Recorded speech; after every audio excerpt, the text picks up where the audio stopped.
menyediakan satu wadah kita bisa diberkati, kita bisa merayakan Paskah. Mungkin di hari Jumat Agung, di hari Paskah yang lalu, sebagian dari kita mungkin tidak bisa menikmati Paskah atau Jumat Agung karena kesibukan dan hal-hal teknis yang harus kita lakukan, baik di gereja atau di sekolah.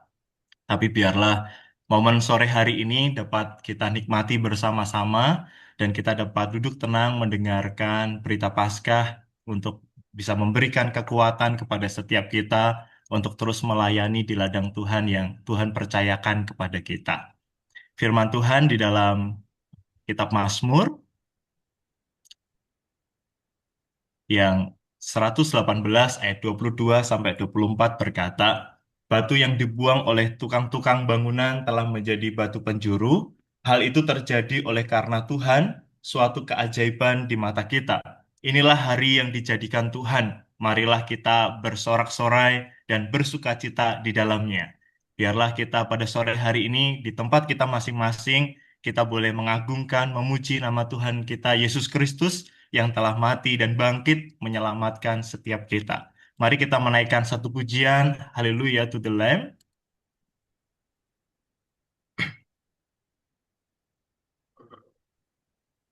Lord, I stand in the midst of a multitude of those from every tribe and tongue. We are your people, redeemed by your blood, rescued from death by your love. Oh yes. There are no words good enough to thank you. There are no words to express my praise, but I will lift up my voice and sing from my heart with all of my strength. Hallelujah, hallelujah, hallelujah to the Lamb. Hallelujah, hallelujah. By the blood of Christ we stand. Every tongue, every tribe, every people, every land, giving glory, giving honor, giving praise unto the Lamb of God. Sing it, ladies. Lord, we stand by grace in your presence. Cleansed by the blood of the Lamb. We are your children, called by your name. Humbly we bow and we pray. Release your power. Release your power to work in us and through us.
Mohon dengan kasih, Pak Aksi Bali boleh membuka kita di dalam doa sekaligus doa ucapan syukur.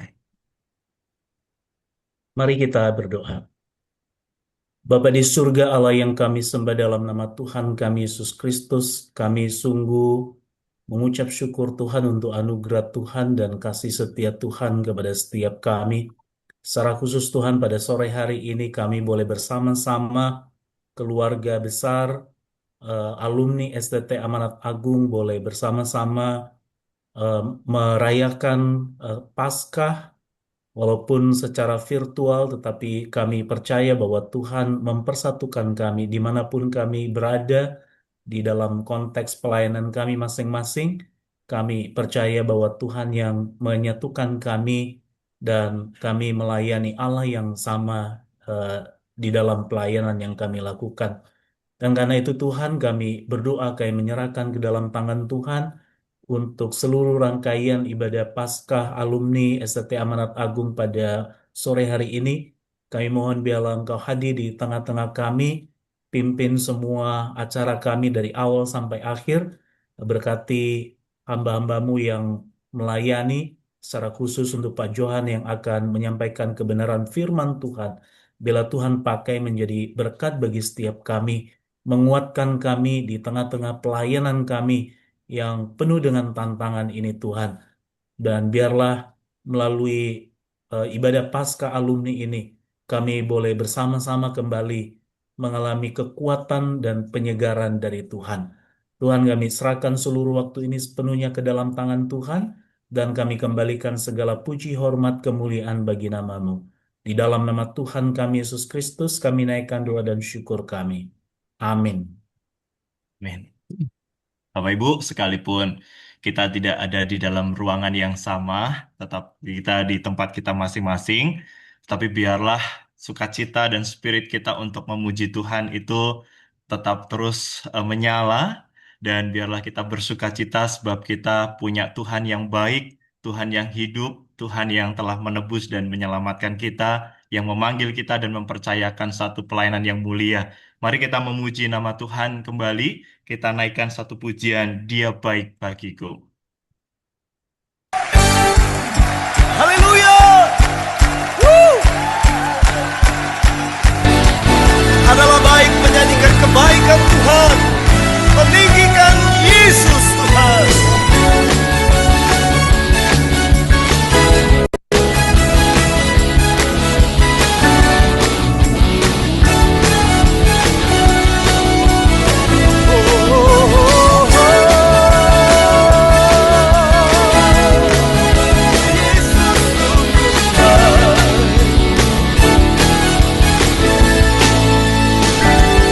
Mari nyanyikan kebaikan Tuhan. Dia mati bagiku, Dia bangkit bagiku, ya Tuhan Allah penyelamatku. Kuasa maut dipatahkan, hidupku dipulihkan, ya Tuhan Allah kemenanganku. Dia sungguh baik, Dia sangat baik, Yesus, Dia baik bagiku. Dia sungguh baik, Dia sangat baik, Yesus, Dia baik bagiku. Dia ada di dalamku, bergerak di hidupku, ya Tuhan Allah kekuatanku. Dia penuhi hatiku dengan kuasa kasih-Nya, dia Tuhan Allah kemenanganku. Dia sungguh baik, Dia sungguh baik, Dia sangat baik, Yesus, Dia baik bagiku. Dia sungguh baik, Dia sangat baik, Yesus, Dia baik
Pada saat ini kita akan mempersiapkan hati kita. Kita akan mendengarkan firman Tuhan yang akan disampaikan oleh Pak Johan Juandi. Sebelumnya, mari kita mengangkat satu pujian yang berkata Tuhan penebusku.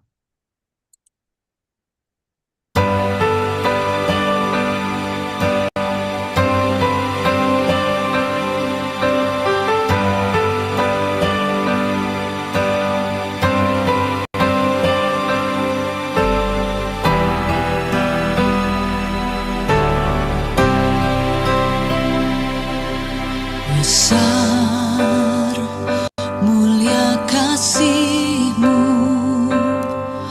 Kau korbankan hidup-Mu, curahkan darah-Mu sebagai ganti dosaku. Kau berikan harapan di dalam kesesakan. Agung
kepada Pak Johan. Saya persilahkan.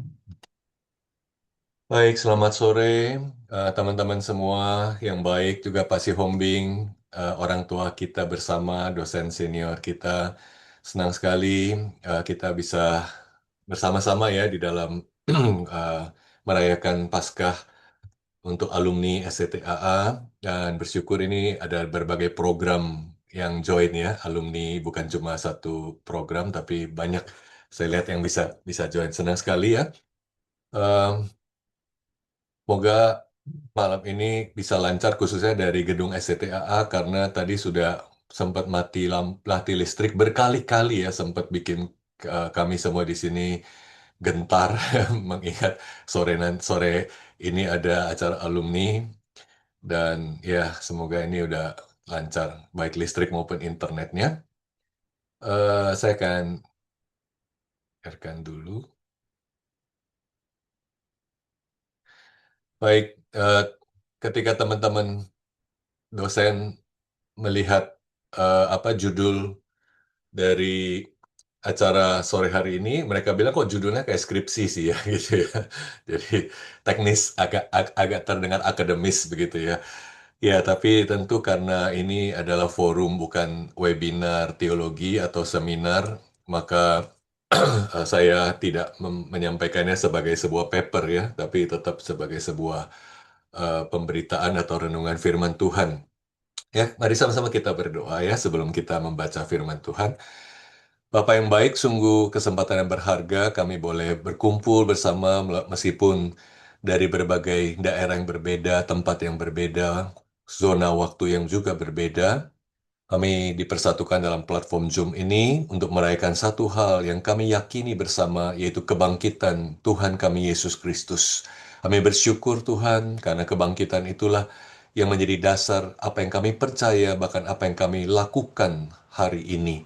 Dan biarlah Tuhan melalui persekutuan sore hari ini dan khususnya firman Tuhan boleh meneguhkan kami kembali dalam panggilan kami, dalam pelayanan kami, sehingga hidup kami boleh kami jalani tidak dengan kesia-siaan, tapi dengan satu sukacita karena kami tahu apa yang kami kerjakan itu semua mempunyai nilai yang kekal oleh karena kemenangan Tuhan Yesus Kristus. Terpujilah Tuhan, berkati perenungan ini, dan pakai hamba-Mu juga dalam keterbatasannya. Demi nama Tuhan Yesus kami bersyukur, berdoa. Amin. Oke, renungan sore hari ini saya ambil dari satu perikop yang sering kali kita baca setelah masa Paskah ya, yaitu eh, pasal Yohanes pasal 21 ayat 1 sampai 14. Saya akan membacakannya. Demikian firman Tuhan Yohanes 21 ayat 1 sampai 14. Kemudian Yesus menampakkan diri lagi kepada murid-muridnya di pantai Danau Tiberias. Ia menampakkan diri sebagai berikut. Di pantai itu berkumpul Simon Petrus, Thomas yang disebut Didimus, Nathanael dari Kana yang di Galilea, anak-anak Zebedeus, dan dua orang muridnya yang lain.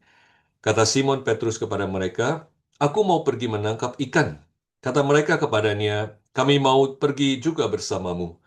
Mereka berangkat lalu naik ke perahu, tetapi malam itu mereka tidak menangkap apa-apa.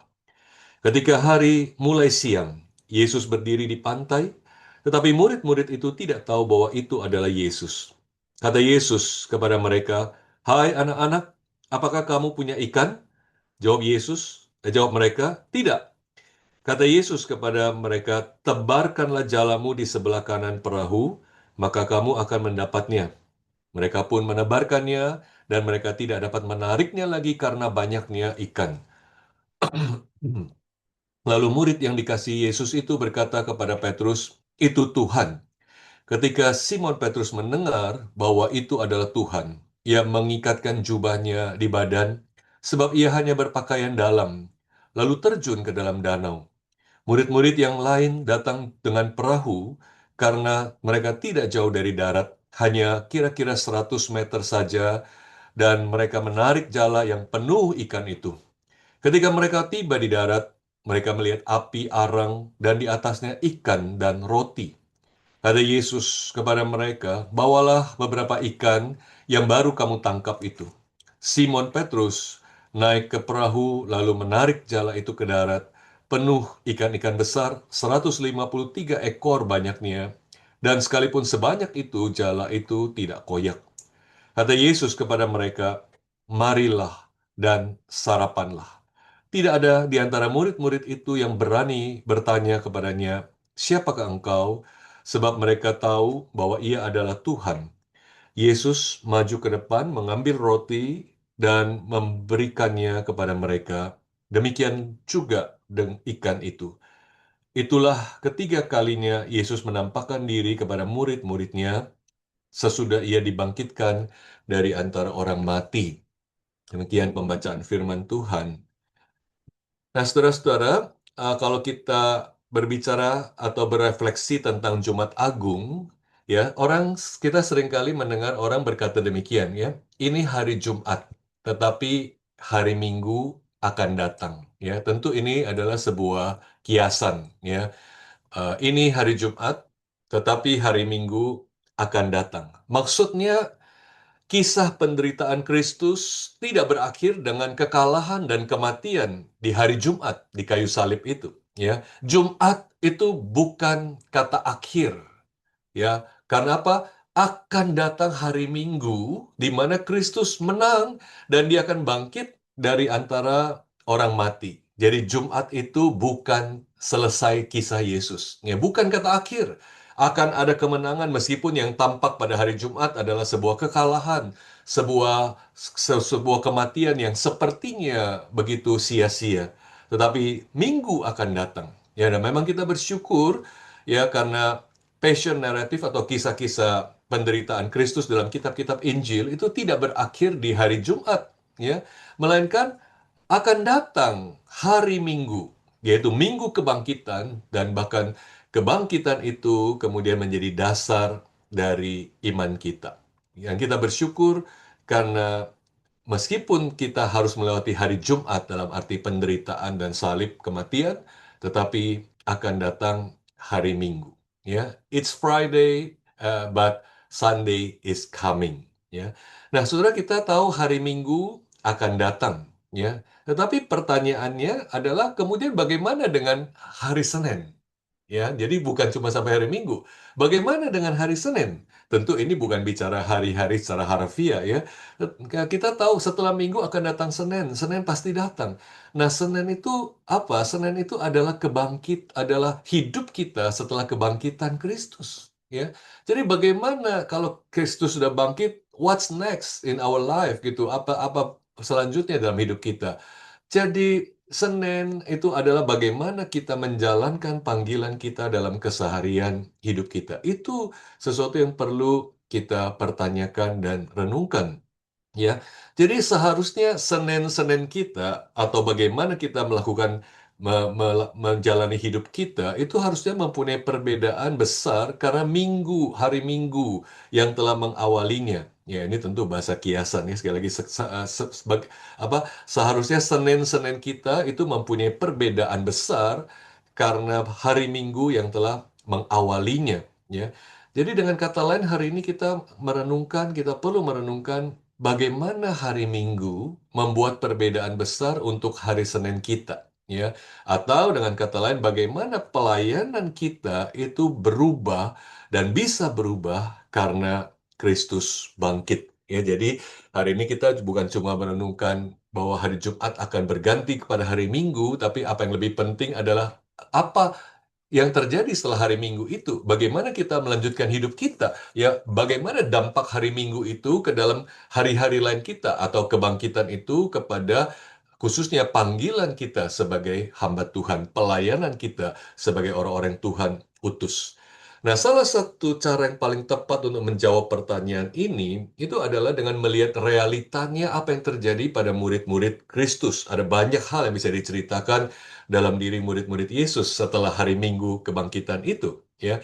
Dan kalau kita melihat kitab suci, jelas kebangkitan Kristus itu membawa implikasi yang radikal, yang sangat merubah hidup para muridnya. Kalau kita lihat bagaimana murid-murid yang tadinya takut, ya, yang tadinya tidak berpengharapan, yang tadinya seperti tidak mempunyai arah tujuan hidup lagi setelah Yesus mati, ya. Melalui kebangkitan Kristus, mereka diubahkan menjadi orang-orang yang bukan hanya kemudian punya misi yang jelas, ya, tahu persis apa yang mereka harus lakukan dan apa yang eh, commissionkan amanatkan kepada mereka. Mereka bukan cuma tahu, tapi bahkan mereka kemudian menjalaninya dengan sungguh-sungguh dan bahkan berani mati untuk misi itu, untuk panggilan itu, untuk apa yang mereka dipanggil untuk melakukannya itu. Ya, jadi kebangkitan Kristus atau hari Minggu itu sungguh membawa satu perubahan radikal bagaimana kemudian para murid menjalani hari Senin, Selasa, dan seterusnya dalam hidup mereka. Nah, secara khusus hari ini kita mau melihat bagaimana kebangkitan Kristus merubah hidup salah seorang rasul, yaitu Rasul Petrus, ya, yang kita tadi antara lain baca di dalam Injil Yohanes 21. Ya, di dalam perikop yang kita baca tadi, kita menemukan ada 7 murid Yesus yang berada di tepi Danau Tiberias atau Danau Galilea.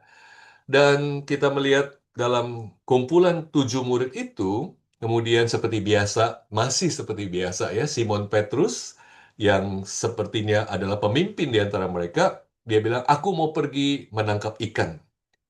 Dan kemudian perkataan Petrus ini ternyata disambut oleh teman-temannya, yang mereka kemudian akhirnya sama-sama naik ke perahu. Malam itu mereka pergi menangkap ikan.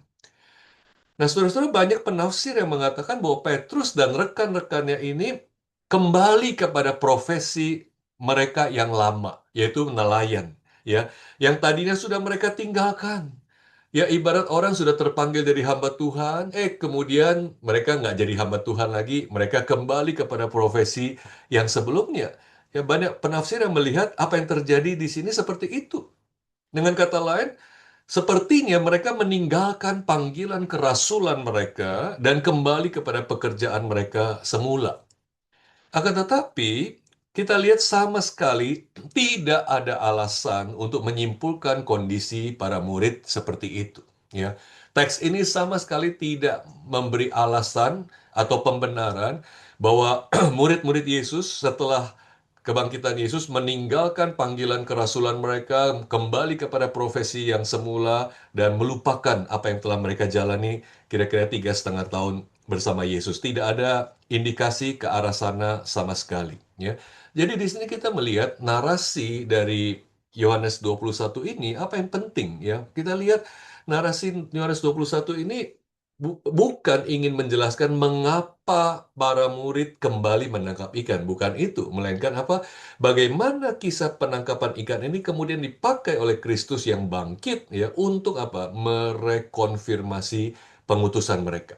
Untuk reinstate ya panggilan mereka dan pengutusan mereka. Jadi ini yang penting dalam perikop yang kita baca ini. Ya, kita mungkin memang tidak perlu berspekulasi kenapa ya murid-murid kembali menangkap ikan, apa mereka kecewa, apa mereka sudah tidak ada harapan tentang apa yang mau dilakukan dan mereka kembali kepada pekerjaan lama mereka. Kita tidak usah berspekulasi di sana dan memang tidak ada indikasi mereka sebenarnya kembali kepada profesi lama mereka, ya. Jadi apa yang penting di sini adalah mereka kenyataannya mereka menangkap ikan, ya. Apa yang penting bukan alasan mereka pergi menangkap ikan, melainkan bahwa malam itu mereka tidak menangkap apapun. Ya, tadi kita baca malam itu mereka berangkat menangkap ikan, tapi dikatakan mereka tidak menangkap apapun. Itu yang mau ditonjolkan oleh penulis atau Rasul Yohanes yang kita percaya penulisnya, ya.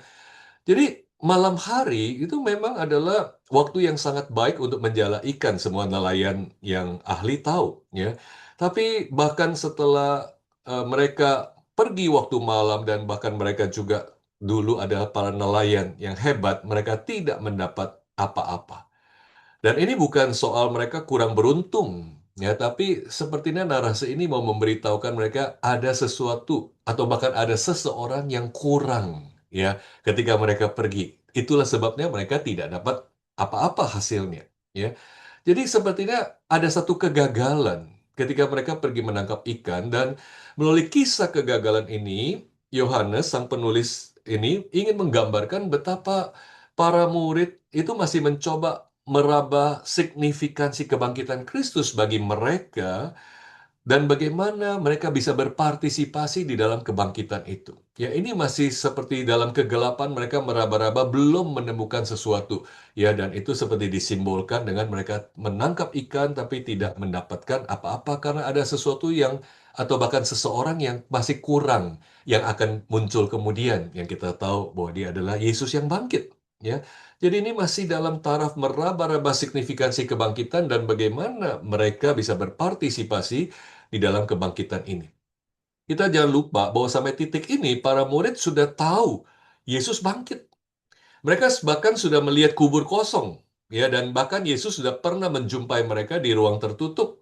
Ya, kita tahu intinya mereka sudah tahu Yesus bangkit, ya. Tapi apa yang terjadi? Mengetahui fakta bahwa Yesus bangkit itu adalah satu hal.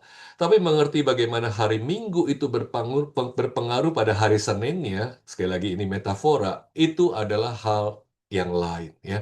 Jadi sampai di sini ini masih ada satu titik kegelapan yang mereka belum tahu bagaimana mereka bisa masuk ke dalamnya, ya. Yesus bangkit, mereka tahu, ya, mereka bersuka cita untuk itu. Tapi bagaimana pengaruhnya dalam hidup mereka atau bagaimana after Sunday itu, setelah hari Minggu itu hal lain mereka belum mengerti.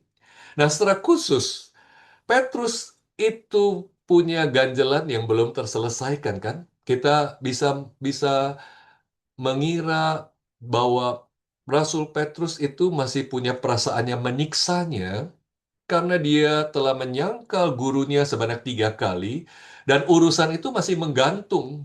Ya, belum ada sebuah closure, belum ada sebuah penyelesaian untuk penyangkalan Petrus kepada gurunya ini. Belum ada satu statement pengampunan, statement pemulihan, belum ada sebuah titik terang bagaimana penyangkalan itu bisa diselesaikan. Ya, mungkin sekali Petrus punya pemikiran semacam ini, saya tidak mungkin lagi bisa menjadi rasul, ya. Saya telah mengkhianati guru saya, ya. Nggak ada harapan buat saya untuk terus melanjutkan apa yang Yesus mau murid-muridnya lakukan setelah kebangkitan, ya.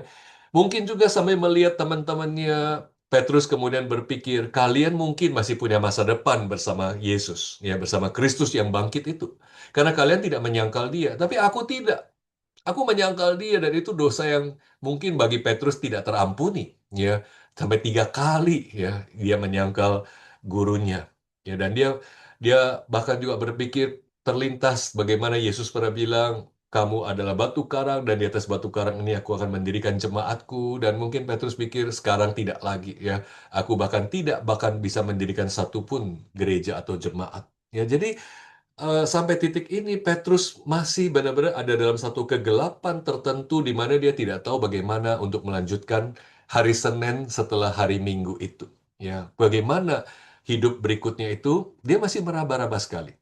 Jadi Petrus belum mengerti bagaimana kebangkitan Kristus bisa merestorasi kegagalannya, tapi melalui kisah penangkapan ikan dalam Yohanes 21 ini kita akan melihat bagaimana realita kebangkitan Kristus itu akan menyentuh hidup Petrus dan menyentuh hidup Petrus begitu dalamnya. 3 hal kita akan lihat. Yang pertama, saudara-saudara, kita melihat bahwa Petrus mengalami, jadi bagaimana realitas kebangkitan Kristus menyentuh hidup Petrus. Pertama, Petrus mengalami restorasi setelah berjumpa Kristus yang bangkit dan Kristus mengulangi mujizat menjala ikan. Ya, mujizat fishing itu, ya, fishing miracle itu. Ya. Nah, kalau kita melihat apa yang kita baca tadi dalam Injil Yohanes 21, itu tidak bisa dipisahkan dari sebuah kisah yang hampir sama di dalam Injil Lukas pasal 5. Ya, kita tahu itu adalah masa-masa awal perjumpaan Yesus dengan beberapa muridnya, ya, di mana para murid itu dalam Lukas 5 digambarkan juga sedang menjala ikan. Mereka juga sedang di dalam pekerjaan profesi mereka, ya. Dan juga diceritakan mereka gagal menangkap ikan, tidak mendapat apa-apa, ya. Tapi kemudian kita melihat dalam episode Lukas 5 itu apa yang penting, ya, yaitu pengutusan Yesus terhadap Petrus, di mana Yesus berkata, "Jangan takut, mulai sekarang kamu akan menjala manusia." Ya. Nah, ini tentu dikatakan setelah Yesus melakukan mujizat itu, ya. Dia waktu itu melihat murid-muridnya seperti kecewa, tidak mendapat hasil apa-apa, dan dia bilang, tebarkanlah, bertolaklah ke tempat yang lebih dalam, dan tebarkanlah jalamu, dan setelah itu mereka mendapatkan banyak ikan, ya, dan apa yang penting dari semuanya itu adalah kemudian, ya, peristiwa penangkapan ikan itu menjadi momen commissioning, momen pengutusan Yesus terhadap murid-muridnya, tapi secara khusus kepada Petrus, dia bilang, jangan takut, mulai sekarang kamu akan menjala manusia. Ya. Nah, tentu tentu kisah dalam Yohanes 21 ini itu membawa sebuah perasaan deja vu, ya, seperti kok pernah ngalamin, ya. Ini kok sebuah kisah yang mirip sekali terjadi lagi, ya. Padahal apa kenyataannya? Yesus tahu persis Petrus gagal menangkap ikan, tapi Yesus tidak menghakimi Petrus sama sekali, ya. Kita lihat dalam Yohanes 21 ini, setelah peristiwa Petrus menyangkal Yesus, kemudian Yesus mati, Yesus bangkit, Yesus melihat Petrus menangkap ikan lagi, dan dia tahu ini nih orang yang menyangkal aku. Tapi dia tidak menghakimi Petrus. Dan dia juga tidak membiarkannya dalam kegagalannya. Ya, kalau secara manusia kita mungkin berpikir, kalau kita yang melihat Petrus, ya kita bisa bilang, rasain ya, kamu dulu mengkhianati aku, rasain ya, kamu dulu meninggalkan aku, kamu dulu tidak setia, ya sekarang kamu gagal, biarlah gagal. Ya, secara manusia kita mungkin ada di pihak yang sepertinya malah merasa syukur melihat orang yang menjahati kita itu jatuh atau gagal atau bahkan merasa bersalah, ya. Tapi di sini Yesus sama sekali tidak menghakimi dia, bahkan tidak membiarkannya dalam kegagalan. Nah, sekali lagi pada momen itu Yesus melakukan mujizat lagi, yaitu mujizat menjala ikan yang lain. Kali ini dengan perintah, tebarkanlah jalamu di sebelah kanan perahu, maka kamu akan mendapatnya. Ya, dan murid-murid itu menaati perintah Yesus, dan benarlah mereka kemudian mendapat hasil yang limpah, begitu syarat, ikan dalam jala yang penuh itu, sehingga mereka merasa sangat berat sekali jala yang penuh dengan ikan itu. Ya, 153 ekor, tentu ikan yang tidak kecil. Ya. Dan saya berpikir bahwa peristiwa ini sangat penting bagi Petrus. Ya, pertama memang itu deja vu bagi dia. Kok merasa ini seperti sebuah ulangan dari Lukas pasal 5. Ya, ada kegagalan, tapi Yesus intervensi, dan ada keberhasilan, dan kemudian eh, Yesus mengutus mereka, dan khususnya Petrus menjadi penjala manusia. Ya, dan kembali kepada Yohanes 21 ini tentu punya makna yang penting sekali bagi Petrus, mengingat apa yang telah terjadi di waktu kita baca Lukas pasal 5 di awal perjumpaan mereka dengan Yesus. Dan kita bisa menyimpulkan bagi Petrus, dia tahu bahwa mujizat kali ini, mujizat dalam Yohanes 21 ini menyiratkan sebuah pengampunan dari Yesus. Ya, karena Yesus tidak menghakimi dia, bahkan menolong dia dan teman-temannya menangkap ikan lagi seperti dulu. Ya, dan bahkan ini adalah semacam mujizat pengutusan kembali, meskipun dia telah gagal dalam kesetiaannya pada Yesus. Ya, kalau pada momen awal di Lukas 5 itu memang belum ada kegagalan dan Yesus mengutus dia. Ya, tapi kali ini bahkan setelah dia gagal, setelah dia menyangkal Yesus, ya, Yesus seperti mengulang mujizat yang sama, dan itu menyiratkan pengampunan. Bahkan meskipun belum ada kata-kata pengutusan, kita akan menemukannya di perikop berikutnya. Tapi Petrus somehow dia merasa ini adalah semacam mujizat pengutusan kembali yang akan dia alami. Ya, Petrus melalui peristiwa malam itu, dia seolah bisa mendengar Yesus berkata kepada dia, Petrus, pengutusanku untukmu dalam pekerjaan kerajaanku sebagai penjala manusia itu belum selesai. Itu tidak berubah. Bahkan setelah engkau menyangkal aku, itu tidak berubah. Petrus seperti seolah-olah mendengar Yesus berkata demikian, karena ini adalah mujizat yang seperti sama mengulangi apa yang dilakukan Yesus di Lukas pasal 5. Ya.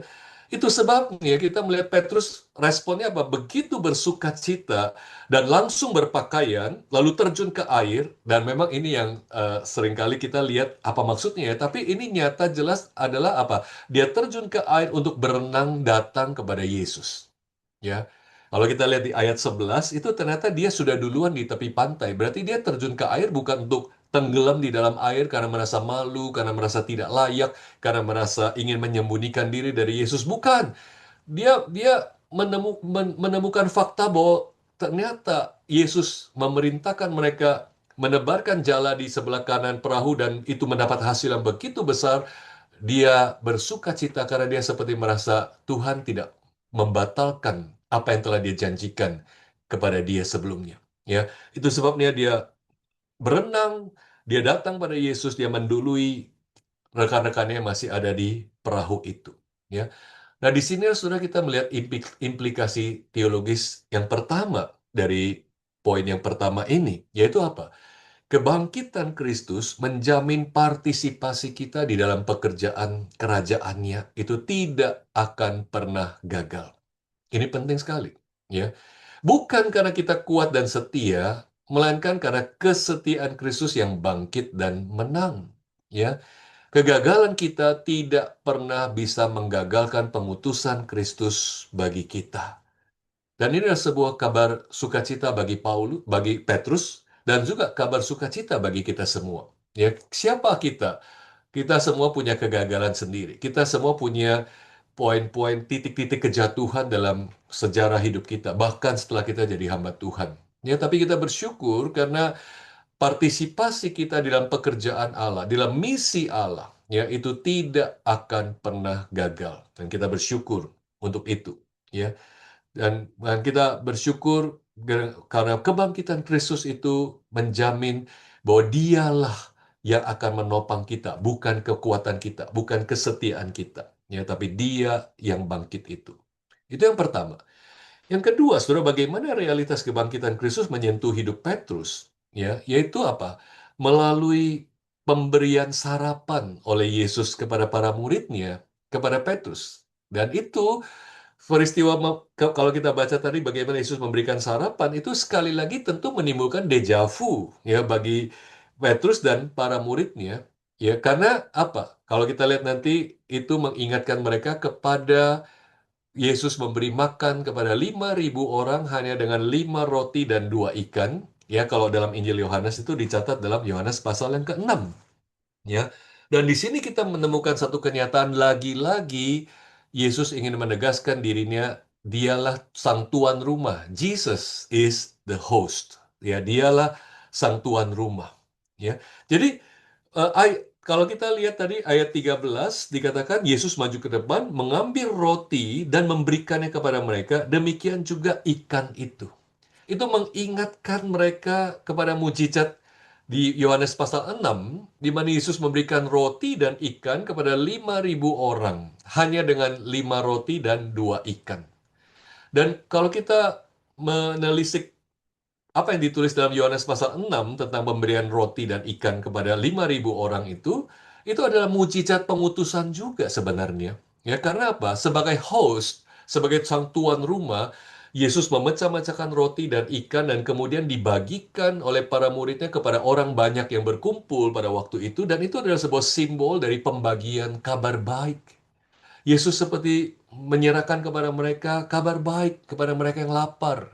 Ini ada roti, ini ada ikan, bagikan kepada mereka. Ya, jadi Yesus mengutus para muridnya untuk membagi-bagi roti dan ikan pada waktu itu sebagai sebuah simbol bahwa mereka harus menjadi orang-orang yang membawa good news of salvation, kabar baik keselamatan, dan membawa perbuatan baik, tindakan yang baik kepada orang banyak. Dan ini adalah sebuah hal yang penting bagi murid-muridnya.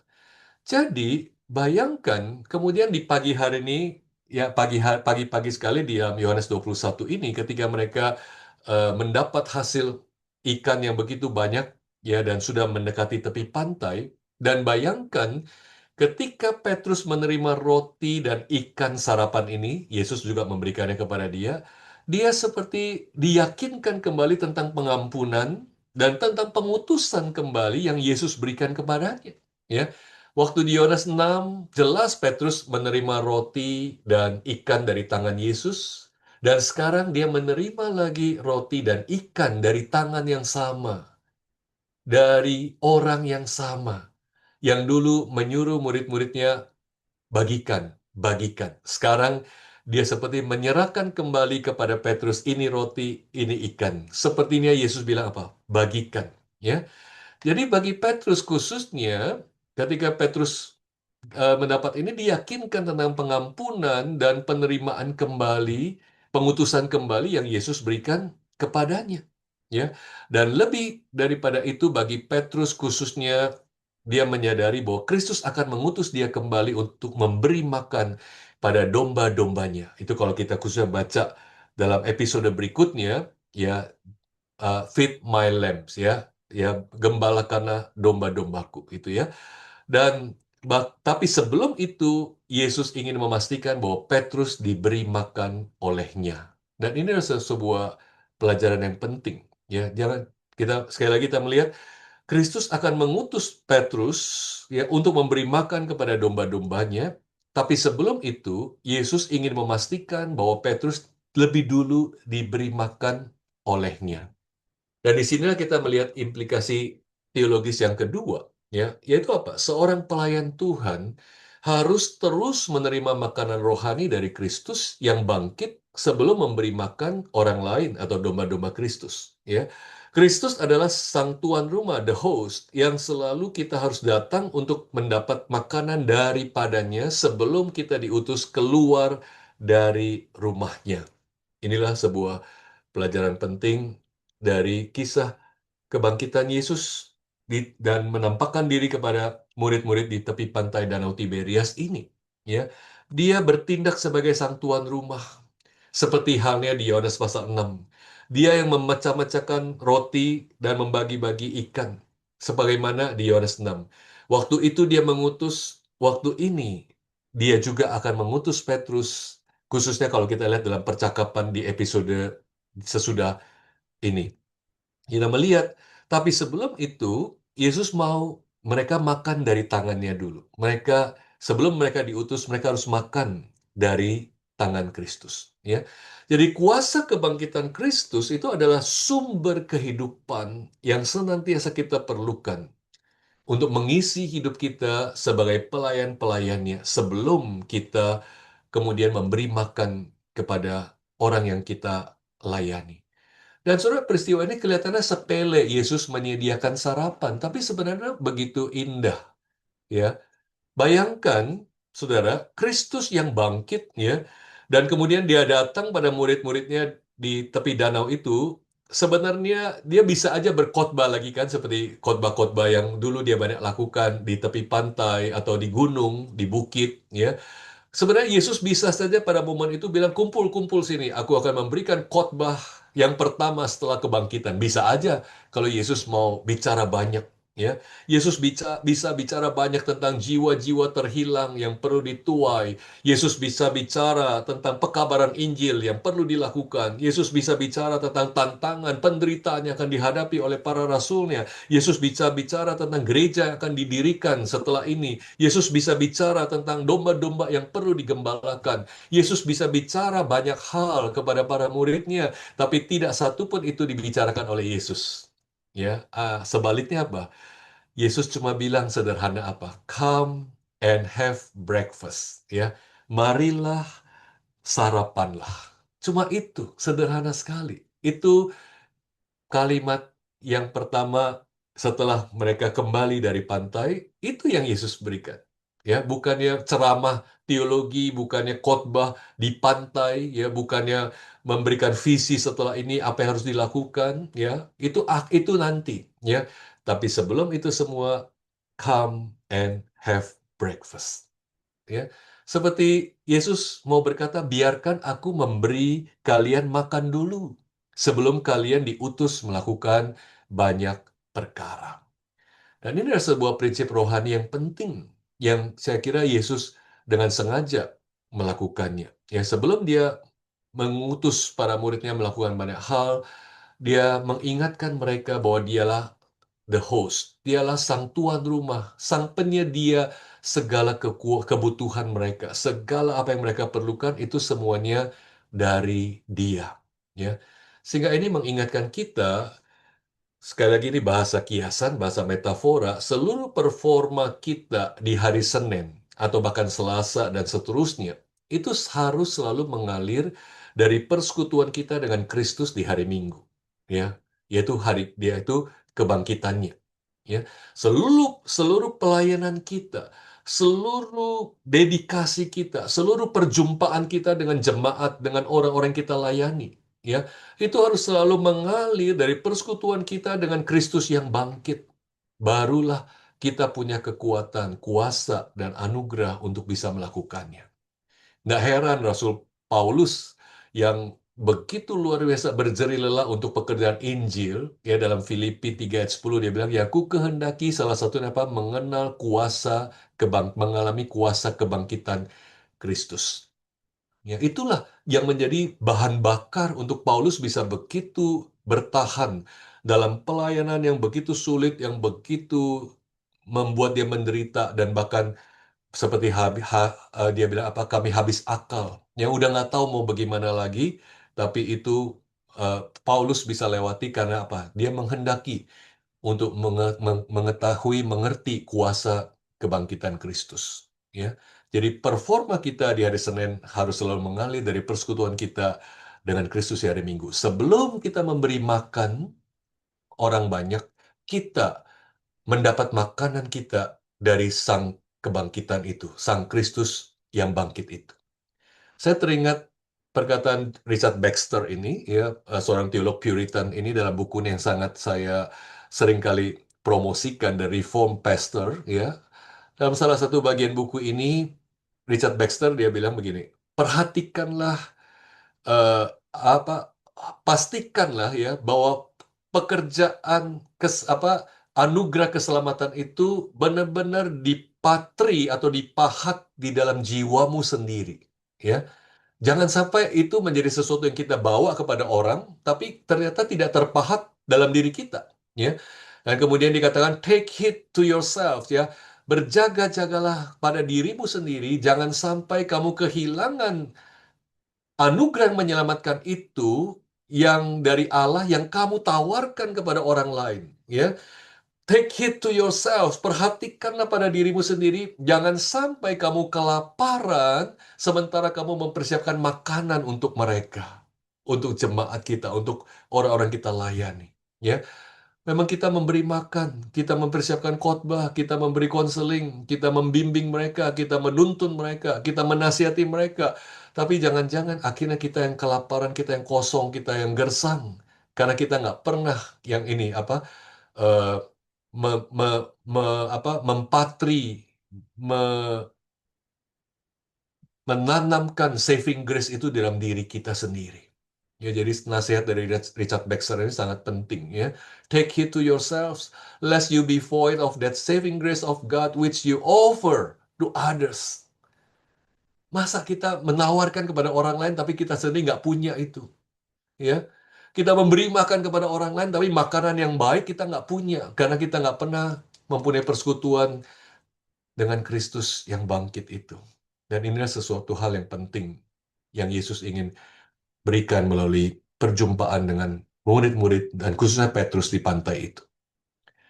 Yang ketiga, apa dampak dari kebangkitan Kristus itu bagi Petrus? Dan ini saya ambil merefleksikannya dari episode yang setelah pasal yang kita baca tadi.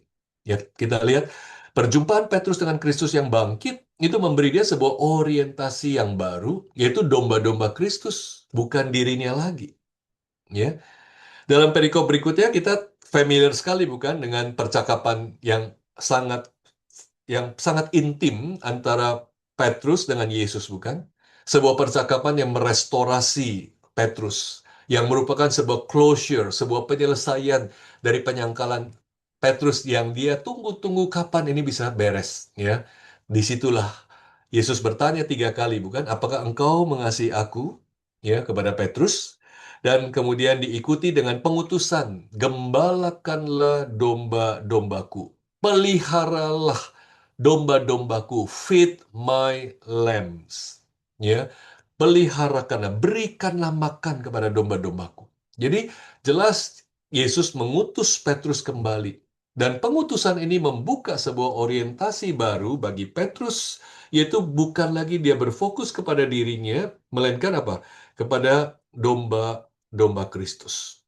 Saudara, perjumpaan setelah kebangkitan Kristus ini mengubah Petrus yang dulu sangat berorientasi kepada dirinya sendiri, ya, berorientasi pada kekuatannya, kepada kesetiaannya, pada peran pentingnya dalam lingkaran para murid itu. Dia yang selalu menjanjikan, aku tidak akan meninggalkanmu, aku rela mati untukmu, aku sekali-kali tidak seperti murid-murid yang lain. Ya, dia sangat berorientasi pada kemampuan dirinya, kehebatan dirinya, dan kesetiaan dirinya. Dia yang yakin dia pasti bisa jaga itu, dan dia janjikan kepada Yesus.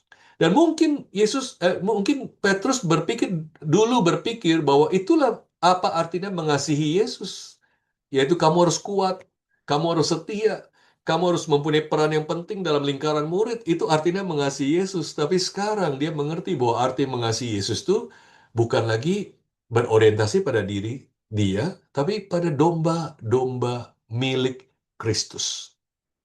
Sekarang, Yesus seperti berkata kepada Petrus, tunjukkanlah kasihmu padaku dengan memberi makan domba-domba milikku.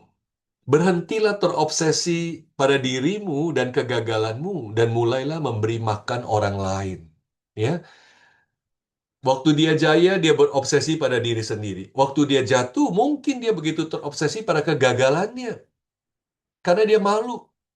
Karena dia merasa tidak bisa memenuhi apa yang dia janjikan. Tapi Yesus ingin mengatakan, kamu nggak usah terobsesi pada kegagalanmu, tapi sekarang kamu punya tugas yang baru, memberi makan domba-domba Kristus.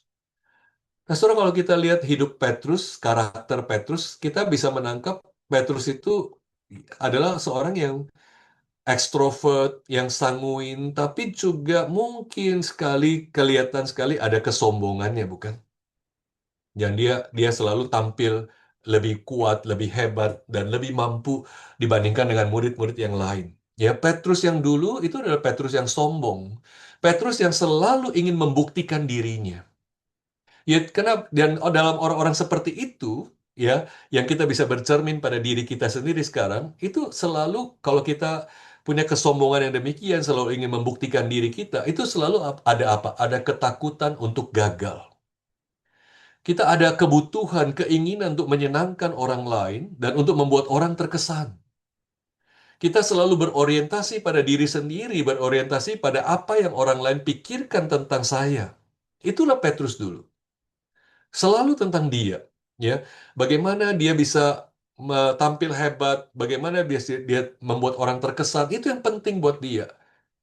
Dan bayangkan orang yang demikian kalau jatuh, itu dia akan jatuh dalam sekali. Karena apa yang orang pikirkan tentang dia tahu itu semua negatif. Dan itu membuat dia sangat susah. Tapi perjumpaan dengan Kristus yang bangkit mengubah Petrus menjadi seorang yang tidak berpikir tentang dirinya, melainkan selalu berpikir tentang memberi makan domba-domba Kristus. Ini orientasi baru. Dan orientasi ini begitu memengaruhi Petrus, bahkan sehingga dia menjalaninya dan sampai rela memberi nyawanya sebagai seorang yang mati martir bagi Tuhannya. Yang menurut tradisi bahkan dia mati disalibkan terbalik di kota Roma. Jadi hidup Petrus melalui perjumpaan pasca kebangkitan Kristus ini, itu tidak pernah sama lagi seperti sebelumnya. Ya, ini adalah sebuah orientasi yang sama sekali baru. Dan disinilah kita melihat sebuah hal yang penting. Kebangkitan Kristus menjamin rencana Allah bagi dunia melalui gerejanya itu tidak akan pernah gagal. Ya, dan jika gerejanya adalah sarana utama Allah untuk mewujudkan kerajaan Allah di dunia ini, berarti ada banyak domba yang perlu diberi makan. Dan itu berarti kita punya tanggung jawab untuk memberi mereka makan. Ya, jadi kebangkitan Kristus itu menjamin gerejanya tidak akan pernah gagal. Dan kalau gerejanya itu adalah sarana utama untuk kerajaan Allah, maka itu berarti domba-dombanya perlu diberi makan. Dan kita bersyukur kita adalah bagian dari komunitas pemberi makan itu, ya, dengan memberi mereka firman, dengan memberi mereka kebaikan yang dari Allah. Kita berikan kepada mereka. Jadi ini adalah sebuah orientasi baru karena Kristus bangkit. Ada hal yang jauh lebih besar dari sekadar saya, kepentingan saya, agenda saya, urusan saya. Ya, kebangkitan Kristus yang artinya kerajaan Allah pasti akan berkembang dalam dunia ini, mengingatkan kita bahwa fokus dan orientasi kita haruslah pada kepentingan kerajaannya, bukan agenda kita, keinginan kita, minat kita. Itu sama sekali bukan. Tapi justru sedihnya, banyak hamba Tuhan yang hari ini orientasinya bukan kepentingan kerajaan Allah, tapi pribadinya, agenda pribadinya, keinginan pribadinya, minat pribadinya. Nggak habis-habisnya kita dengar cerita hamba Tuhan yang keberatan ditugaskan di gereja kecil, di kota kecil, mau dipindahkan susah sekali, apalagi kalau sudah mencicipi gereja besar, mencicipi fasilitas yang enak, mencicipi jemaat-jemaat yang kaya, yang banyak memberi. Begitu mau dipindahkan, itu seperti dia dizolimi, seperti dia diberi hukuman, seperti dia di downgrade dan sebagainya. Saya dengan gentar mengatakan hal ini karena jangan-jangan suatu hari saya pun jangan-jangan bisa jatuh ke sana kalau saya tidak hati-hati. Ya, sekarang setelah Yesus bangkit, apakah orientasi kita ini masih pada agenda saya, kepentingan saya, atau agenda kerajaan Allah?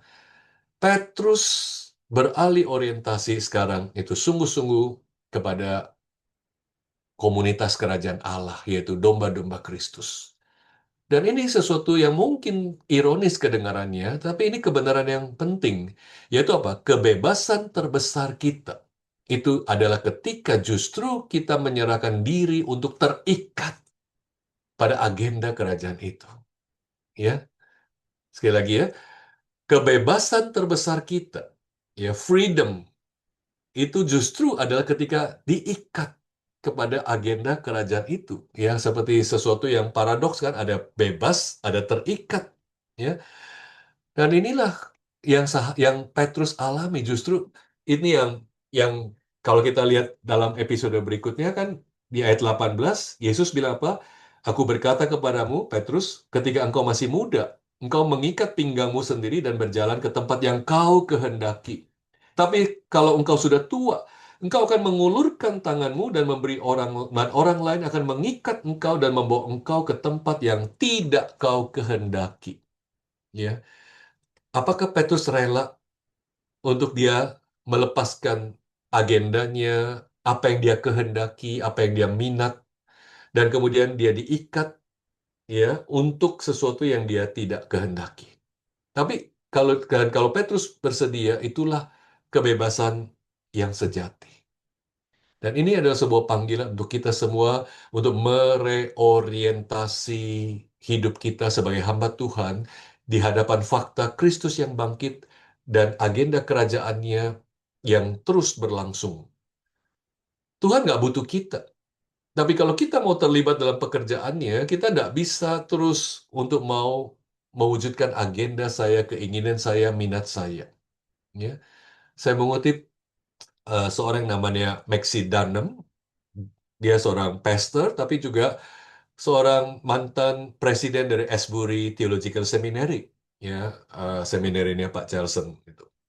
Dan dia pernah menulis demikian, ya, the way most of us serve keeps us in control. Ya, cara dari kebanyakan kita melayani itu adalah apa? Ingin memegang kendali.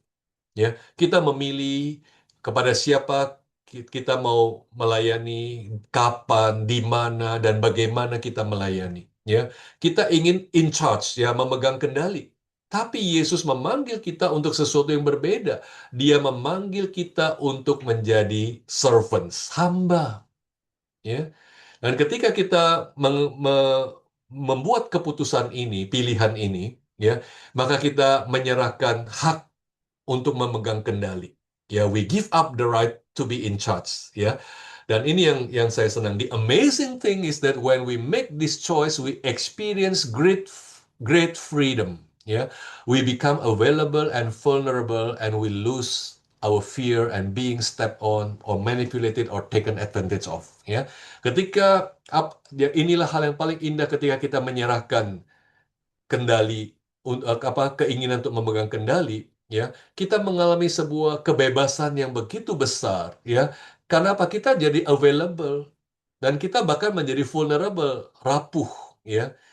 Tapi disitulah kita justru tidak takut lagi. Kita nggak takut dimanipulasi, kita nggak takut dilangkahi, kita nggak takut kalau orang lain mengambil keuntungan dari diri kita. Seperti itu ketakutan yang kita lihat pada banyak hamba Tuhan sekarang kan. Dikit-dikit menuduh kamu menjolimi saya, kamu mau manipulasi saya, kamu ingin mengambil keuntungan dari saya. Kenapa memindahkan saya ke tempat yang kecil? Kenapa memindahkan saya ke kota kecil, ke gereja kecil, dan seterusnya. Ya. Tapi kalau kita mempunyai kita melepas kendali, ya, kita nggak mau take in charge lagi, ya, maka kita mempunyai satu kebebasan yang terbesar. Kita jadi available meskipun vulnerable, ya.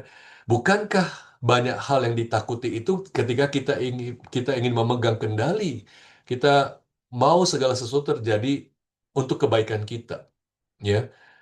Dan ketika kita melepas kendali itu seperti Petrus, ya, diikat, dibawa ke tempat yang tidak dia kehendaki, dia rela, ya. Dan inilah eh, kenyataan harusnya sebagai seorang hamba Tuhan di hadapan Kristus yang bangkit. Dan ini adalah sebuah hal yang Kristus ingin kita adopsi sebagai cara pandang terhadap kebangkitan Kristus. Ya, jadi kebangkitan Kristus berarti sebuah ikatan pada kita untuk orientasi yang baru. Ya, dan orientasi itu sifatnya apa? Away from ourselves, menjauh dari diri kita.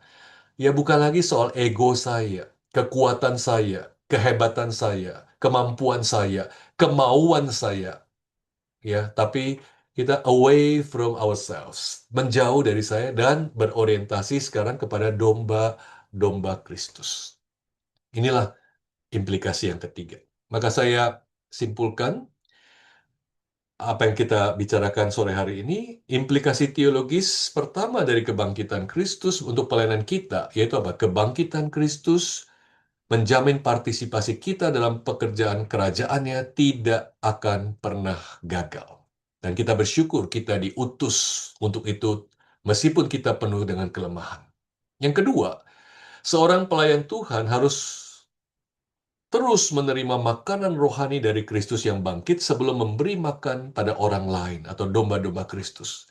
Kristus adalah sang tuan rumah, the host, yang selalu kita perlu terus datang kepadanya untuk mendapat makanan sebelum kita diutus keluar dari rumahnya.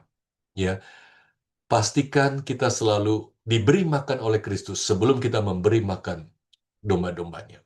Yang ketiga, kebangkitan Kristus yang artinya kerajaan Allah akan berkembang dalam dunia ini pasti mengingatkan bahwa fokus dan orientasi kita haruslah kepentingan kerajaannya, bukan agenda kita, keinginan kita, dan minat kita. Dan biarlah ini menjadi pesan yang boleh melekat bagi pelayanan kita sebagai hamba-hamba Tuhan hari ini. Mari kita berdoa.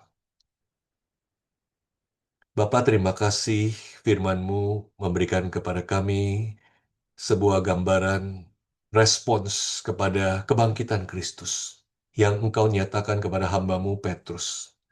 Biarlah Tuhan Engkau mengokohkan kami, menguatkan kami, agar kami sungguh boleh menjadi hamba-hamba-Mu yang sungguh selalu bersekutu dengan Engkau, diberi makan oleh Tuhan sebelum kami diutus pergi memberi makan domba-domba-Mu. Biarlah kami selalu memastikan hari-hari Senin, Selasa, Rabu, Kamis kami mengalir dari waktu pribadi kami bersama Tuhan di hari Minggu, yaitu di bawah kaki Kristus yang bangkit. Dan kami boleh diteguhkan, disegarkan. Dan biarlah Tuhan juga mengubah orientasi kami. Karena Kristus bangkit, maka ada pekerjaan besar, ada agenda besar yang jauh lebih penting dari urusan kenyamanan kami, masa depan kami, rencana kami, minat kami. Tuhan jauhkan kami dari hati yang picik.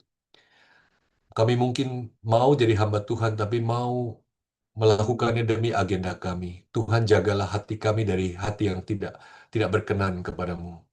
Dan Tuhan biarlah Engkau ubah hidup kami melalui kuasa kebangkitan Kristus. Terpujilah Tuhan. Terima kasih untuk firman-Mu. Kami bersyukur berdoa demi nama Tuhan kami Yesus Kristus. Amin. Serahkan kembali kepada Saudara Benoni. Terima kasih Pak Johan yang sudah melayani kita semua. Saya percaya setiap kita yang mendengarkan firman Tuhan pada sore hari ini kembali lagi dikuatkan bahwa pelayanan kita bukan bisa berlangsung bukan karena kita kuat, tetapi karena Tuhan yang menjamin. Tuhan tidak membiarkan kita gagal, dan sekali lagi kita juga diingatkan untuk tetap setia menjalankan agendanya Tuhan, bukan agenda kita di dalam pelayanan. Mari kita mengendapkan setiap firman yang kita dengar, dan kita akan memasuki doa rekomitmen yang akan dipimpin oleh Pak Alex. Sebelumnya kita akan menaikkan satu pujian.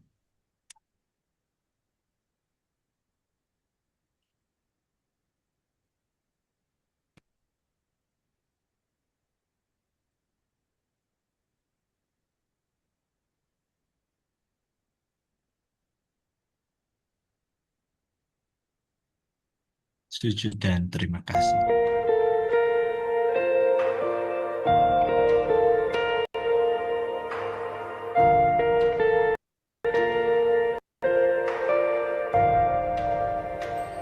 Kasih Tuhan sungguh mulia, tulus dan sempurna mengasihiku. Pengorbanan di Kalvari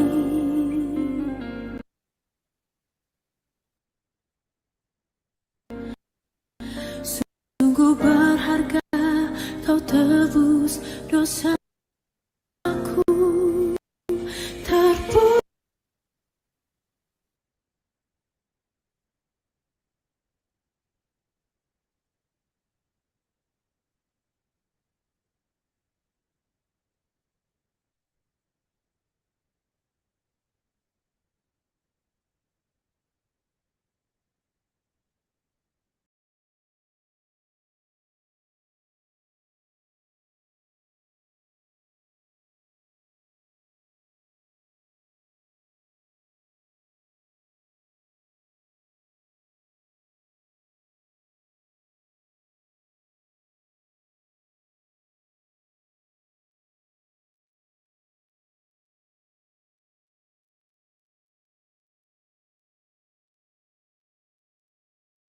Mohon maaf Bapak Ibu sekalian, ada sedikit gangguan. Kita masuk langsung di dalam doa, rekomitmen dan syukur.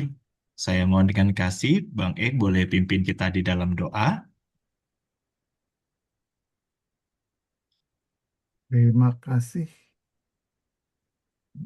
Terima kasih Pak Johan. Bapak Ibu Saudara yang terkasih, kita akan masuk dalam doa pembaruan komitmen sebagai respons terhadap firman yang disampaikan.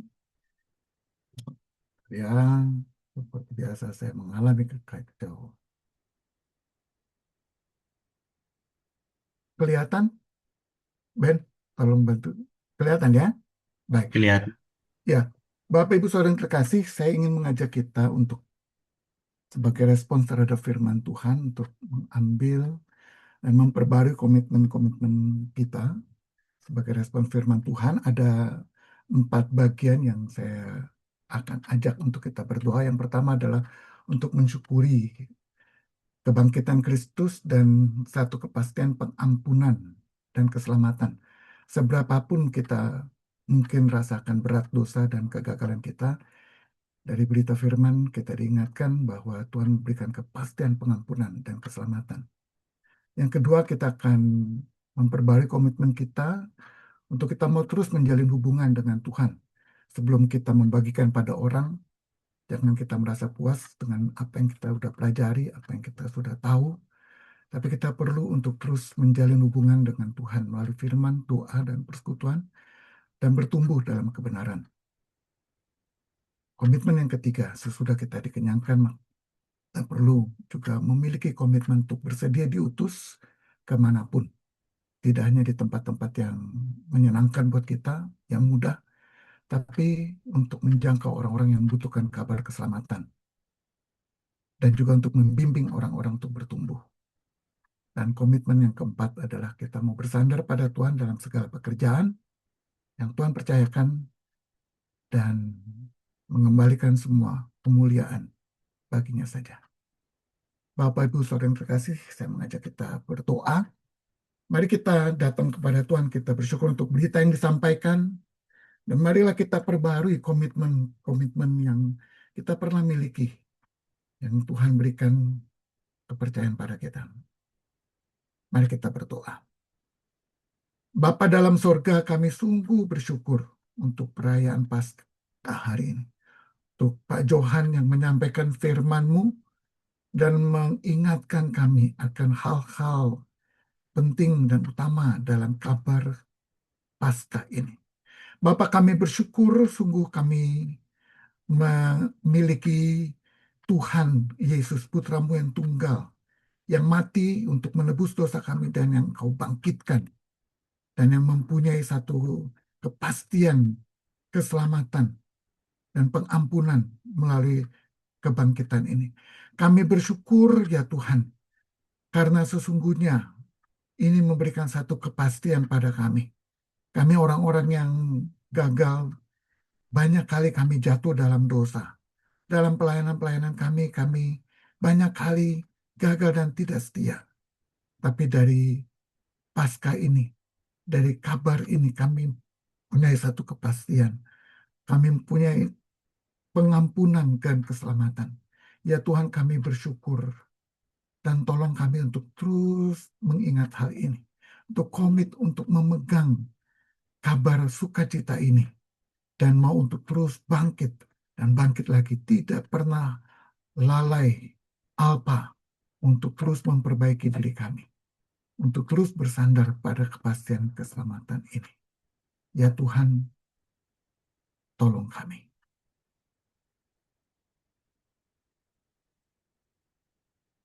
Dan ya Tuhan, tolonglah juga kami dalam kehidupan pelayan. Amin ya Tuhan. Agar kami setia ya Tuhan, untuk bukan sekadar sibuk dalam pelayanan-pelayanan kami, sibuk dalam tugas-tugas kami, sibuk dalam segala aktivitas kami, sehingga kami lupa, alpa, bahwa kami justru sesungguhnya harus dikenyangkan, untuk kami bisa membagikan dan setia firman Tuhan, kebenaran Tuhan. Tuhan, tolong kami, untuk seperti yang Putra-Mu lakukan, melihat kebutuhan dari para murid, melihat kebutuhan dari Petrus, untuk dikenyangkan lebih dahulu, untuk betul-betul siap untuk melayani yang lain. Tuhan, tolong kami untuk setia, untuk menjalin hubungan dengan Engkau, menjalin hubungan dengan Putra-Mu, menjalin hubungan dengan firman-Mu, dalam doa, dalam persekutuan. Tidak menjadi sombong merasa kami sudah tahu. Tidak merasa sombong membuat kami merasa kami sudah banyak pengalaman. Tapi Tuhan, tolong kami untuk setia, terus merendahkan diri untuk menjalin hubungan, untuk terus bertumbuh dalam kebenaran, dalam relasi yang tetap dengan Kau dan dengan sesama. Tuhan, tolong kami memegang komitmen ini, sehingga kami menjadi orang-orang yang dalam kerendah hatian, kami datang pada Engkau. Kami datang di dalam firman-Mu. Kami datang dalam kesetiaan untuk terus belajar kebenaran-kebenaran ya Tuhan. Merendahkan diri untuk dibentuk, dilengkapi di dalam segala kebutuhan kami untuk melayani. Sehingga kami menjadi orang-orang yang terus bertumbuh dan setia di dalam kebenaran. Tolong kami dalam komitmen ini ya Tuhan.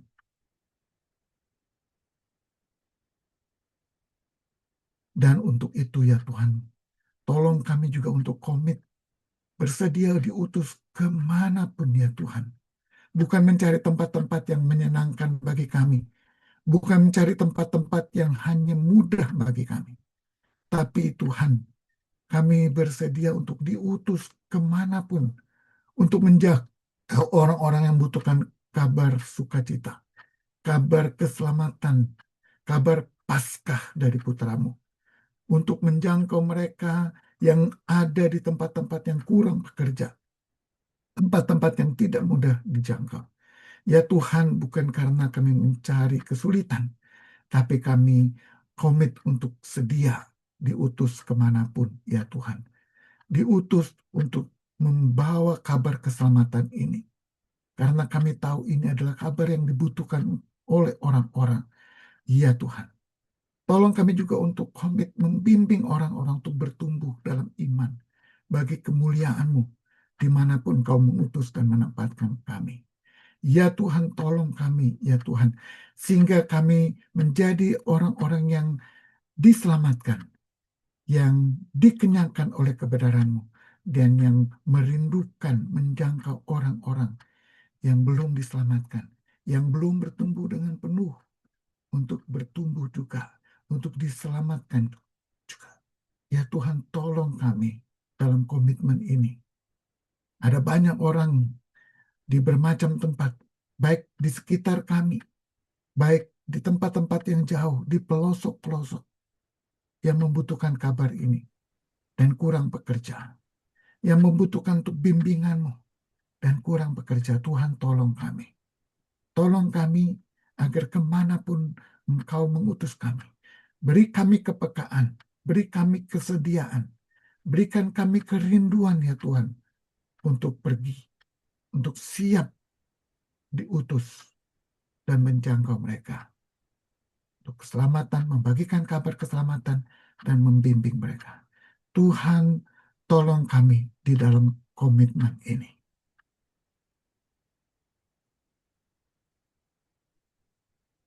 Dan ya Tuhan, ketika kami mengerjakan semua, ketika kami menjalankan semua ini, tolonglah kami ya Tuhan untuk setia dan selalu bersandar pada Engkau, untuk mengerjakan apa yang Kau percayakan, untuk menaati apa yang Kau ingin untuk kami lakukan.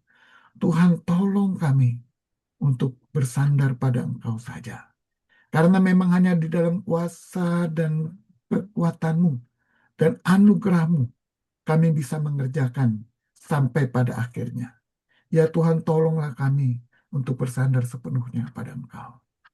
Dan di dalam itu semua ya Tuhan, tolong kami untuk ingat, untuk mengembalikan segala kemuliaan pada Engkau. Segala kemuliaan karena memang Engkau yang layak dan berhak untuk menerimanya. Engkau tolong kami untuk bersandar dan mengembalikannya bagi kemuliaan-Mu saja. Ya Tuhan, tolonglah kami di dalam perjalanan pelayanan kami, untuk kami selalu melihat bahwa Paskah itu adalah satu kabar pengampunan dan keselamatan yang pasti. Engkau penuh kasih memberikan pada kami. Dan juga untuk selalu ingat bahwa kami perlu dikenyangkan, terus belajar, bertumbuh, dan menjadi dewasa.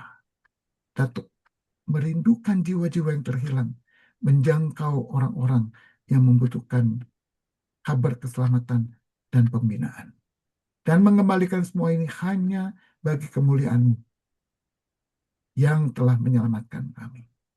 Dalam nama Putra-Mu Yesus Kristus, yang pada hari ini kami rayakan bersama kebangkitannya, kami berdoa. Amin. Amin. Bapak Ibu, pada sore hari ini juga kita juga akan mendengarkan sharing yang akan disampaikan oleh Pak Aksi Bali sebagai ketua pengurus alumni yang baru. Kepada Pak Aksi Bali saya persilahkan.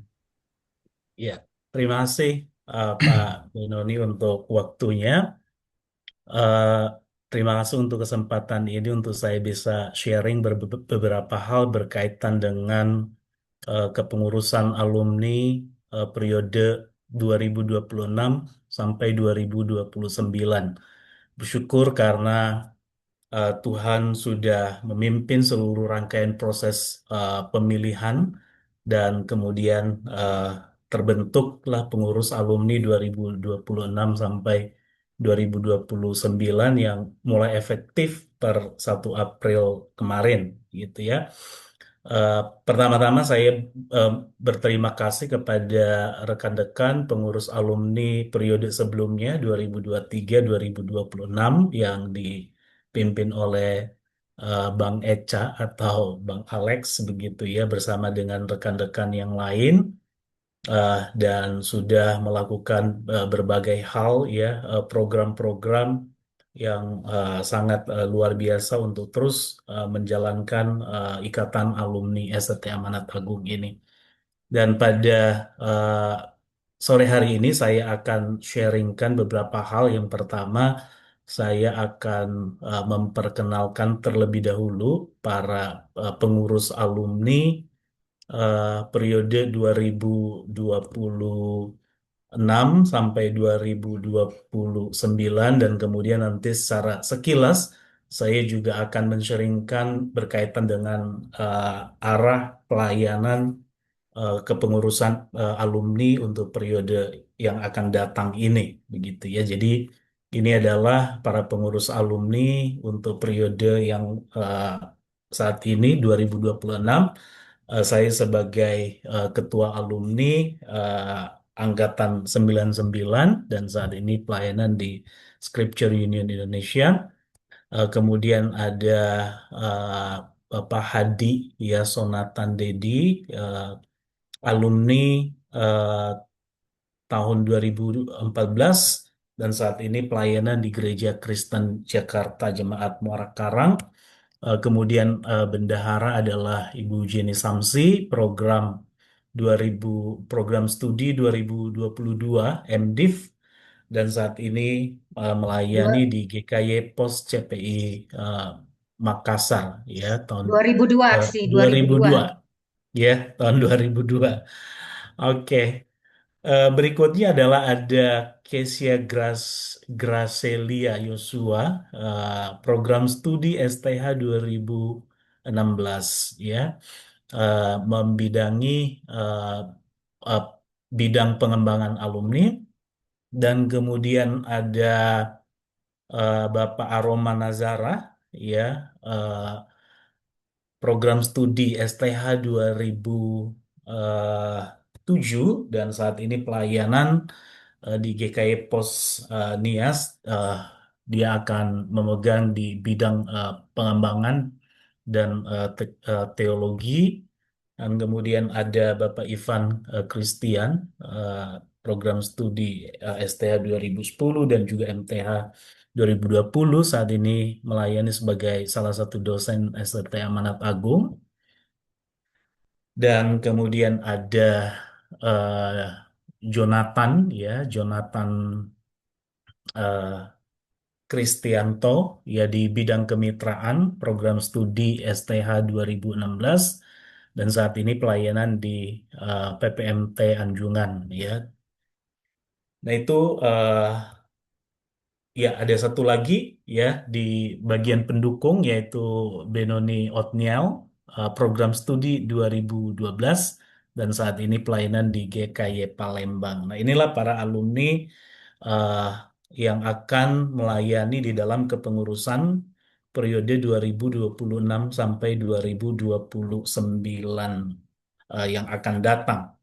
Nah, saya akan secara sekilas saja sharing sedikit berkaitan dengan arah pelayanan untuk periode 2026 sampai 2029 ini. Ya, latar belakangnya tentu dari visi misi dari Ikatan Alumni STT Amanat Agung sendiri, yaitu visinya supaya alumni STT Amanat Agung ini menjadi sebuah ikatan yang dinamis, ya, relevan di dalam melayani gereja, jemaat Tuhan, pendidikan, dan juga keluarga dengan misi menjadikan ikatan alumni STTAA yang bisa merangkul alumni STT Amanat Agung untuk tetap hidup di dalam panggilan masing-masing di hadapan Tuhan. Jadi seperti firman Tuhan yang disampaikan oleh Pak Johan tadi, bagaimana ikatan alumni ini juga bisa berperan ya untuk terus menjaga panggilan kita di dalam berpartisipasi di dalam kerajaan Allah. Dan ini adalah beberapa highlight dari ADART alumni di mana alumni ikatan alumni ini ingin membangun ya persatuan atau persekutuan di dalam alumni itu sendiri Bagaimana yang kedua kita mengembangkan juga teologi yang kuat dan kontekstual, eh, membangun komunitas intelektual, maka kita lihat juga ada berbagai program ya yang kita lakukan untuk ini, misalnya dari alumni untuk alumni membahas topik-topik tertentu yang kontekstual, tetapi juga menyegarkan dari sisi teologis begitu ya, dan eh, yang terakhir kita juga ingin memperkuat kemitraan dengan STT Amanat Agung sendiri sebagai alma mater kita yang membentuk kita eh, di dalam eh, panggilan kita menjadi seorang hamba Tuhan dan juga dengan gereja. Dan kalau kita melihat konteks dan kebutuhan pelayanan alumni ini, kita juga melihat bahwa jumlah alumni terus bertambah, tersebar di berbagai wilayah Indonesia, bahkan di luar negeri. Kita melayani dalam berbagai bentuk, panggilan kita dalam berbagai bidang, masing-masing sangat beragam. Dan ini adalah keberagaman yang kemudian memperkaya pelayanan kita, dan sebenarnya ini juga menjadi potensi besar bagi kontribusi alumni bagi gereja dan masyarakat. Ya, tetapi potensi tersebut eh, mungkin belum sepenuhnya terhubung dan terorganisasi secara optimal karena masih banyak alumni yang mungkin belum saling mengenal dan akhirnya belum bisa saling mendukung satu dengan yang lain di dalam pelayanan. Kita belum eh, semua mengetahui bidang pelayanan sesama alumni, dan juga mungkin tidak ada ruang yang cukup untuk saling belajar dan saling menguatkan satu dengan yang lain sebagai sesama alumni.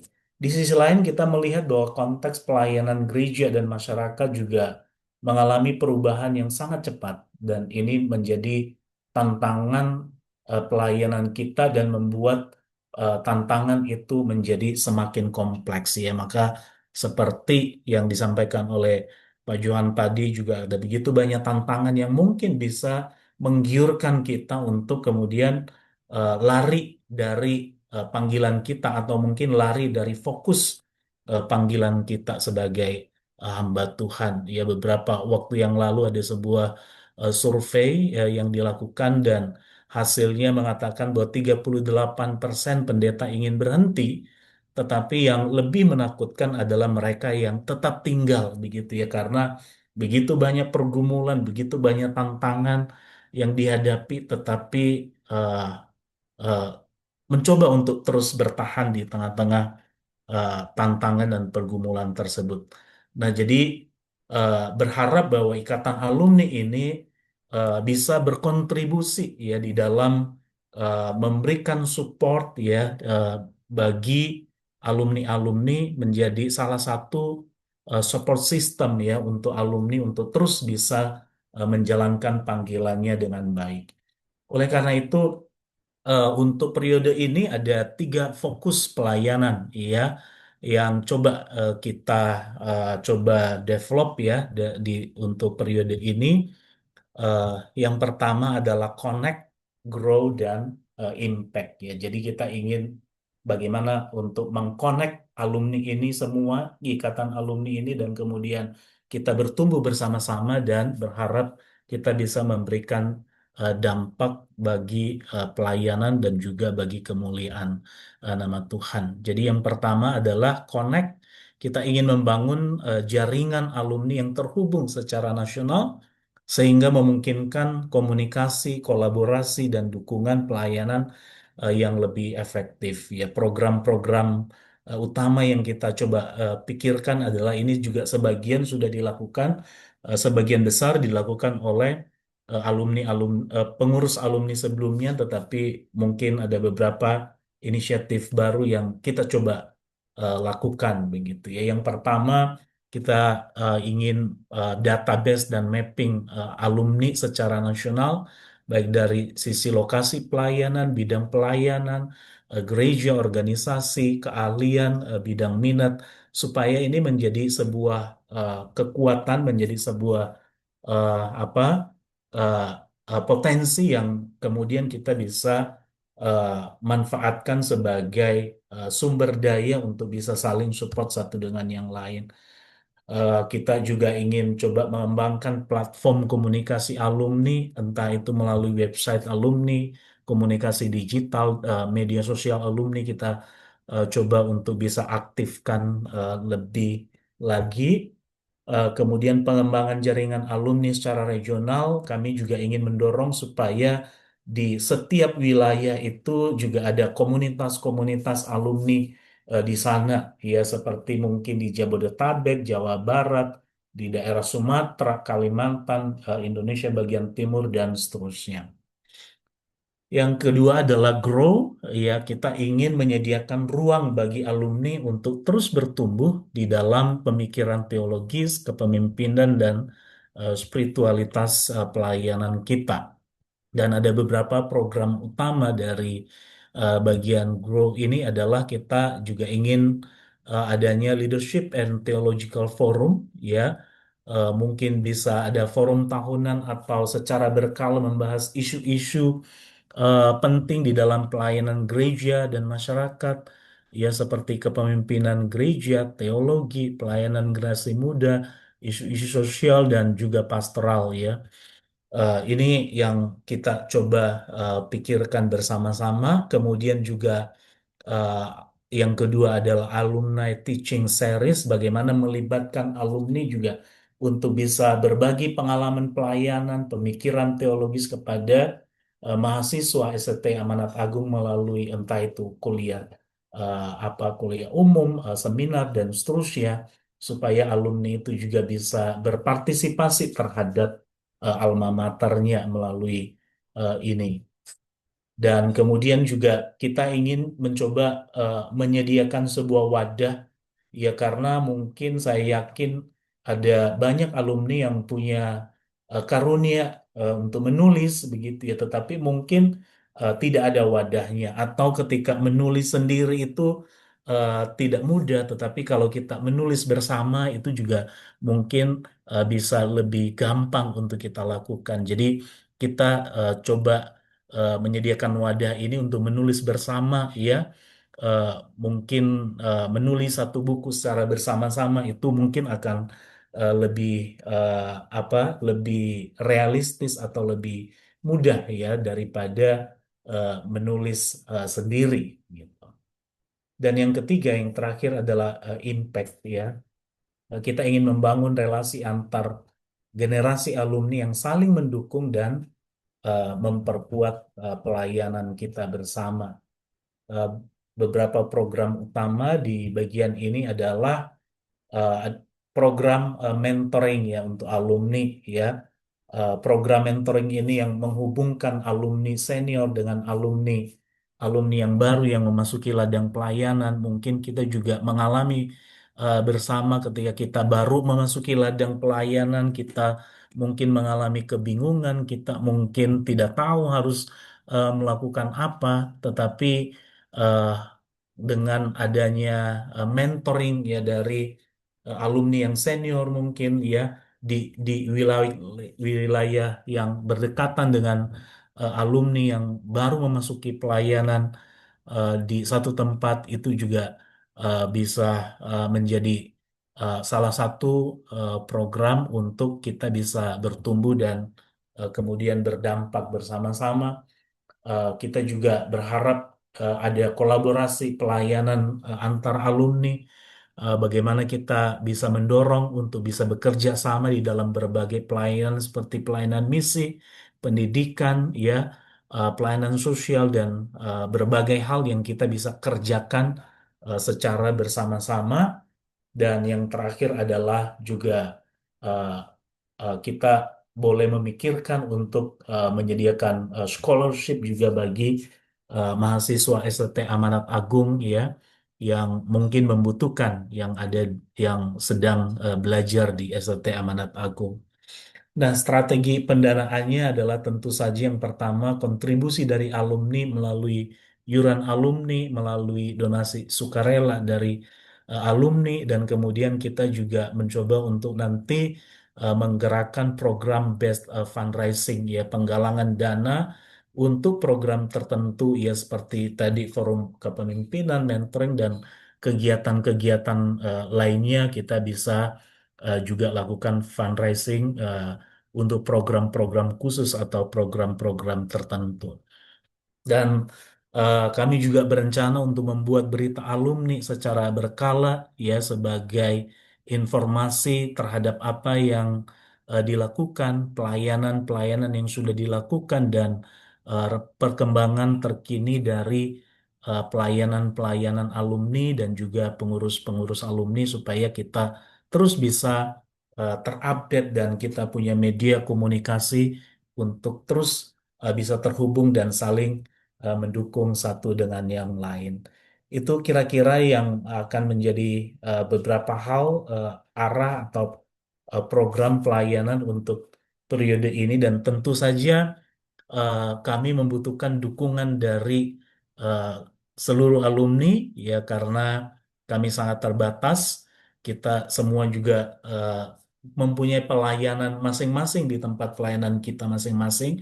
Jadi ini tidak mudah karena itu perlu kita lakukan bersama-sama dan membutuhkan dukungan dari semua pihak. Ya, jadi mohon supaya bisa mendukung baik di dalam doa dan di dalam eh, keterlibatan partisipasi di dalam program-program yang akan dijalankan nantinya. Terima kasih, Tuhan Yesus memberkati.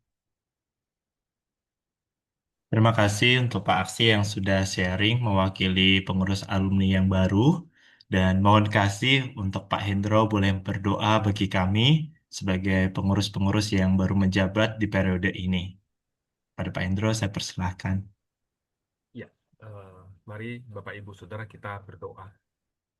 Bapak kami berdoa menyerahkan untuk para pengurus alumni yang baru, bersyukur bahwa dalam waktu yang begitu singkat setelah mereka Tuhan pilih untuk menjadi pengurus alumni yang periode 2026 sampai 2029 ini, mereka sudah boleh berkoordinasi demikian rupa dan mempersiapkan fokus dari pelayanan mereka. Bersyukur ya Bapak untuk mereka yang telah menyediakan diri, memberikan dirinya untuk boleh melayani. Baik mereka yang sebelumnya sudah di dalam kepengurusan yang lama maupun mereka yang baru bergabung di kepengurusan yang baru ini. Kami bersyukur bahwa mereka telah mempersiapkan demikian rupa sehingga kami juga melihat bahwa ada sebuah arah pelayanan yang baik yang kami serahkan kiranya boleh menolong alumni, bukan saja mereka bisa melayani secara pribadi dengan baik, tapi mereka juga bisa berjejaring dengan baik di dalam pelayanan-pelayanan yang ada. Berdoa menyerahkan supaya program dari fokus pelayanan dari pengurus alumni untuk connecting para alumni ini bisa menjadi sesuatu yang menjadikan kami melayani bersama-sama secara sinergis, bukan secara sendiri-sendiri ya Bapak. Berdoa untuk fokus grow di dalam pelayanan kami, supaya kami tidak menjadi alumni yang stagnan, hamba Tuhan yang stagnan di dalam pelayanan kami, atau yang terpaksa tetap di ladang pelayanan kami karena tidak ada tempat lain untuk kami pergi ya Bapak. Tapi biarlah kami menjadi hamba-hamba Tuhan yang terus bertumbuh, yang terus semakin dalam di dalam Kristus, yang semakin boleh menjadi berkat lebih luas lagi. Berdoa menyerahkan supaya fokus pelayanan impact, supaya pelayanan kami semakin berdampak, bukan hanya di tempat di mana kami tepatnya melayani, tapi juga di dalam berbagai bidang lebih luas lagi ya Bapak, supaya firman Tuhan boleh dinyatakan lebih luas, supaya berkat Tuhan boleh dinyatakan lebih berdampak lagi ya Bapak. Kami berdoa menyerahkan untuk Pak Aksi sebagai Ketua Pengurus Alumni, untuk Pak Hadi, untuk Ibu Jenny Samsi, untuk Ibu Kesia, untuk Bapak Aroma, untuk Pak Ivan, untuk Pak Jonathan dan Pak Benoni, supaya Tuhan yang sertai, Tuhan yang pimpin mereka ya Bapak. Berikan hikmat-Mu bagi mereka, berikan pimpinan-Mu, sehingga di dalam pelayanan penuh waktu mereka boleh Tuhan pakai secara maksimal. Berkati keluarga mereka, berkati seluruh keluarga besar mereka, Tuhan berkati, Tuhan sertai. Berikan kekuatan kesehatan bagi mereka ya Bapak. Dan kiranya nama Tuhan dimuliakan melalui pelayanan mereka. Kami serahkan dalam tangan-Mu, berkatilah, demi Kristus kami berdoa. Amin. Terima kasih Pak Hendro untuk doanya. Bapak, Ibu, dan rekan-rekan alumni, sebelum kita menutup acara kita atau kegiatan kita hari ini, ada satu warta yang akan disampaikan untuk kita semua para alumni. Dan saya persilahkan Pak Hendro untuk boleh sharing atau menyampaikan warta yang akan disampaikan. Ya, terima kasih buat kesempatannya.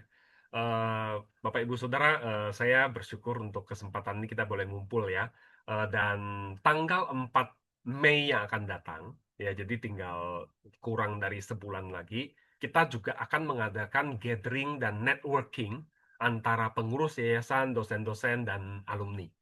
Saudara, saya sangat bersyukur tadi Pak Aksi membagikan sesuatu yang justru jadi kerinduan kami juga di panitia gathering ini, bahwa kita kalau kumpul-kumpul itu tidak hanya sekedar kemudian kita hanya sharing pergumulan kita pribadi dalam pelayanan atau kesulitan atau apa yang bisa kita doakan melalui dalam pelayanan kita, begitu kehidupan kita. Tapi kami rindu supaya gathering dan networking pengurus yayasan, dosen, dan alumni ini bisa menjadi satu ajang kita berbagi wawasan pelayanan kita itu loh. Ya, jadi apa yang sebenarnya alumni-alumni itu masing-masing kerjakan, apa yang sebenarnya mereka lihat di dalam ladang tempat mereka berada itu, apa yang menjadi peluang di dalam bidang yang mereka lakukan itu bisa dibagikan kepada yang lain, sehingga mungkin ketika nanti kita mempunyai pelayanan yang serupa, kita tidak gagap menghadapinya begitu. Ketika kita memikirkan ini, kita juga membutuhkan ada orang yang mungkin berpengalaman di dalam pelayanan serupa, kita juga ingat ada alumni lain yang mungkin pernah berkecimpung di sana dan bisa menolong kita di dalam melayani begitu. Nah, maka di dalam kesempatan tanggal 4 Mei 2026 nanti, kami dari panitia rindu supaya nanti ada sebuah sharing, ada beberapa alumni yang sudah kami pikirkan dan akan kami minta untuk men-sharingkan itu. Dan kami juga akan melempar bola nanti, mungkin ada beberapa yang bisa men-sharingkan dalam bentuk tertulis. Kita akan compile di dalam tulisan-tulisan, dan itu nanti juga akan jadi bekal untuk dibagikan begitu. Berharap ini bisa menjadi sesuatu yang sinergis dengan tadi yang Pak Aksi sampaikan begitu. Kita bisa punya nanti sejalan dengan waktu kita punya data untuk kita bisa berjejaring sesama alumni. Nah, berharap kesempatan ini kita pakai dengan baik. Tolong dicatat saudara, 4 Mei ya, itu hari Senin. Kita akan mulai acaranya pukul 3 sore. 3 sore sampai jam 7 malam. Nah, apa saja yang kita akan lakukan? 3 sampai jam 4 itu kita akan gathering ya, kita fellowship time. Jadi akan disediakan snack, kopi, kita akan ngobrol, kita bisa diskusi, saya sharing bebas. Setelah itu jam 4 sampai dengan jam 6 itu ada 2 sesi. Satu sesi agak formal sedikit, begitu ada sedikit sharing dari Pak Ohendri, lalu kemudian Bu Castelia, dan kesempatan ini juga sekalian ya, karena ini baru kita bicarakan seminggu yang lalu, dan pas saya lagi sibuk jadi nggak sempat hubungin Pak Aksi, sekalian saya mengundang Pak Aksi nanti juga sharing Pak. Dan rasanya mungkin apa yang di-sharingkan ini akan sangat baik untuk dibagikan juga kepada pengurus yayasan, ya disampaikan Bu Kastel, karena kebetulan sore ini beliau tidak berkesempatan hadir, ada kesibukan, dan juga mungkin kepada alumni yang lain begitu. Jadi nanti ada Pak Ohendri, ada Bu Castelia, dan Pak Aksi di sesi pertama. Lalu kemudian kita break sejenak, lalu kita lanjut sesi sharing dari alumni yang kami minta itu. Setelah itu jam 6 sore sampai jam 7 malam kita tutup dengan makan malam bersama pengurus yayasan, dosen, alumni, dan mahasiswa. Ya, jadi kita berharap para mahasiswa juga mereka udah mulai ngobrol, kenalan, mendengarkan para pengurus alumni, dosen maupun kakak-kakak mereka begitu. Ya, itu saja yang saya sampaikan. Terima kasih buat kesempatannya. Saudara, hadirilah beramai-ramai, ajaklah teman sanak saudara ya. Thank you. Tolong disampaikan pada alumni yang lain. Baik, terima kasih Pak Edro untuk informasinya. Rekan-rekan mohon dicatat dan diingat dan juga dihadiri, bukan hanya sekedar dicatat ya. Oke, Bapak Ibu Saudara sekalian, sebelum kita tutup dan terima doa berkat dari Pendeta Lotna Tigor, saya mengajak setiap kita untuk buka kamera open cam karena saya mau dokumentasikan persekutuan kita pada sore hari ini. Mari Bapak Ibu, kita open cam dan pertahankan senyumannya. Baik. Oke, sudah hampir semuanya buka kamera ya. Baik, saya akan ambil gambarnya. Layar yang pertama, 1, 2, 3. Sekali lagi, 1, 2, 3. Oke. Bapak Ibu sekalian, kita akan menutup kegiatan kita hari ini dan mohon dan kasih Pendeta Laut Natigor Siombing boleh doa berkat dan doa tutup bagi kita semua. Belum di unmute, Pak Lot. Ya. Ya, mari kita berdoa. Bapa yang di surga, kami berterima kasih untuk pimpinan, pertolongan, dan campur tangan Tuhan dalam acara ini dari awal sampai akhir. Kami berterima kasih untuk semua yang ikut ambil bagian dalam acara ini. Tuhan kiranya memberkati kami semua. Dan kami segera akan mengakhiri persekutuan pada perayaan Paskah pada hari ini. Kiranya anugerah dan sejahtera Tuhan kita Yesus Kristus, kasih Allah Bapa, dan persekutuan Roh Kudus menyertai kami masing-masing pribadi lepas pribadi pada saat ini, bahkan sampai selama-lamanya. Amin. Amin. Bapak Ibu Saudara sekalian, dengan berakhirnya atau ditutupnya ibadah kita pada sore hari ini, maka juga berakhir ibadah perayaan Paskah alumni di tahun ini. Tetap semangat dan tetap setia melayani Tuhan, perjuangkan agendanya Tuhan, bukan agenda pribadi. Sampai jumpa di lain kesempatan. God bless Terima you kasih, all. Pak Johan. Tuhan Terima berkati ya kasih teman-teman. Pak Tetap semangat, Sombing. tetap Terima kasih Pak sehat. Johan. Terima kasih Thank you, Pak banyak sudah Johan. join Sombing. Pak Terima Sudir. kasih semuanya. Kali ya. God Pak bless. Lot. Terima kasih. Thank you, Pak Johan. Terima kasih. Terima Oh, kasih. Oh, ada ada Kim juga ya. Makan malam ambil Ya, di depan makasih ya. Pak Zombing. Makasih Terima Pak kasih Johan, Pak makasih Johan untuk semuanya. pelayanannya. Thank you, Makasih Pak thank Johan. you. Terima kasih Pak Makasih, Johan, terima Terima Pak kasih. kasih Lot. Pak Natigor, Halo Indri. Pak Zombing, terima kasih Pak. Wah, Naomi segar sekali. Saya. Terima kasih Pak Surip, Pak Aksi Bali. Oke, Selamat. Oke, selamat malam semua. Selamat malam. Sampai jumpa Pak Lot. Ya, sampai ketemu lagi. Sampai ketemu di Jatirogo. Jatirogo. Bapak Ibu. Mari Pak, kalau ke Jawa nanti kita janjian aja. Saya udah 3 tahun lalu saya ke Bojonegoro, Iya, saya ke hanya lihat Seroyo. di Facebooknya Pak Lot aja. Ke GKJTU ya Pak? Ya, ke Seroyo juga. Ah, Di Seroyo wah, sudah ada gereja itu.